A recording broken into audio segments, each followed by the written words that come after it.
In the summer of 1914, a 17-year-old boy lied about his age to join the army. His name was John Parr.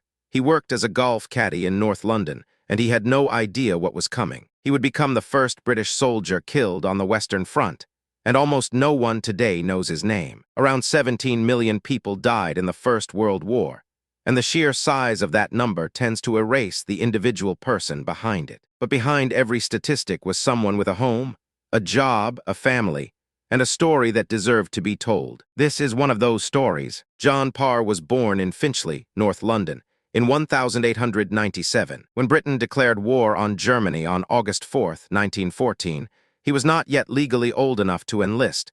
The official minimum age was 18. He lied about his age, just like an estimated 250,000 other underage British boys did during the war. He joined the 4th Battalion, Middlesex Regiment, part of the British Expeditionary Force. A professional army of about 120,000 men rushed to France and Belgium in the opening weeks of the war. Within weeks of arriving, Parr was given one of the most dangerous jobs available: cyclist scout. Cyclist scouts rode ahead of the main infantry columns on bicycles, moving fast through unknown territory to observe enemy positions and relay information back to commanders. It was small group work, often just a handful of young men sent forward with basic weapons into ground where the enemy could appear at any moment. On or around August 21, 1914, just 17 days after Britain entered the war, John Parr was scouting near the Belgian town of Mons. He encountered advancing German forces near a village called Auberg, and he was shot and killed. He was almost certainly not yet 17 years old. 2 days later, the Battle of Mons began, the first major engagement between British and German forces on the Western Front. The British soldiers, trained to fire 15 aimed rifle shots per minute,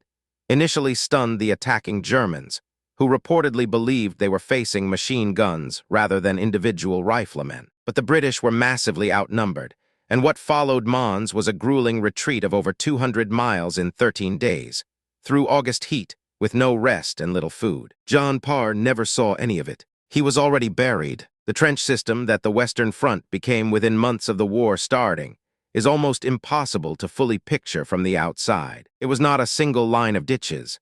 It was a layered web of front trenches, support trenches, reserve trenches, and communication tunnels connecting all of them. The front line trench was roughly 2 meters deep and 1.5 meters wide, with a firing step cut into the front wall so soldiers could stand and shoot over the top. In the clay soil of Belgium and the chalk of northern France, water was a permanent enemy. The trenches filled constantly with mud and groundwater, and keeping them functional required endless manual labor. In the worst sections, particularly around Ypres and along the Somme Valley, soldiers stood in liquid mud for days at a time without being able to remove their boots. This led to a condition called trench foot, where prolonged cold and wet destroyed the tissue of the feet so badly that gangrene and amputation could follow. The British Army recorded over 74,000 official cases of trench foot during the war, and the real number was certainly higher than that. By 1915, soldiers were required to carry dry socks and rub whale oil on their feet regularly.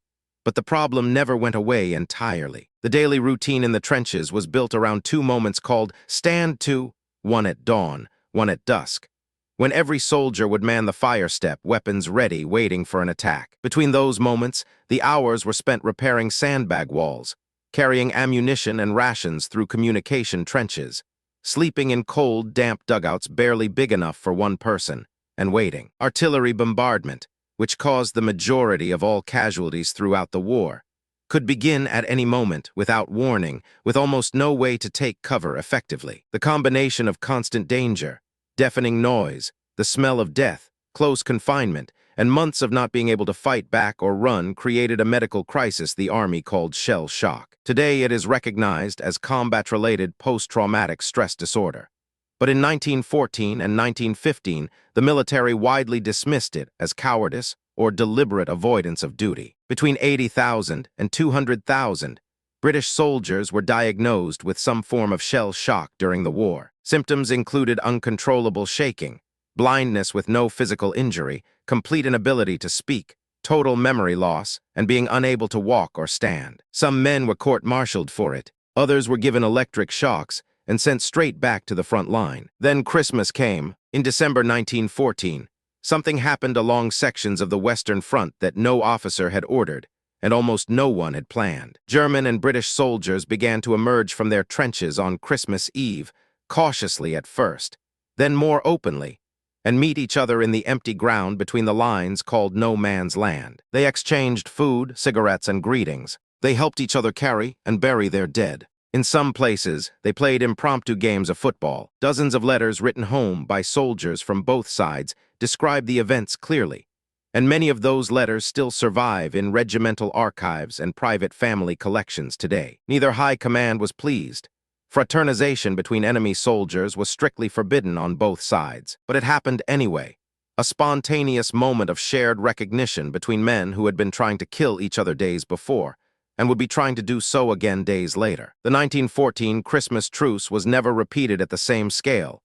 By 1915, both sides had lost too many men, and too much bitterness had accumulated for it to happen again. The war continued for 4 more years. On July 1st, 1916, the opening day of the Battle of the Somme, the British Army suffered 57,470 casualties in a single day. Approximately 19,240 of those men were killed outright, in one day, in one battle, on one small section of ground in northern France. The Thiepval Memorial on the Somme lists the names of more than 72,000 British soldiers who died in that sector alone, and were never found or identified. Every name on that wall is a person like John Parr, young, ordinary, swept into something beyond anything they could have imagined when they signed up. John Parr is buried at St. Symphorien Military Cemetery near Mons in Belgium, a cemetery unusual in that it was designed and maintained by the Germans during their occupation, and contains both British and German dead side by side. And here is the detail that stops people cold when they first hear it. Also buried in that same cemetery,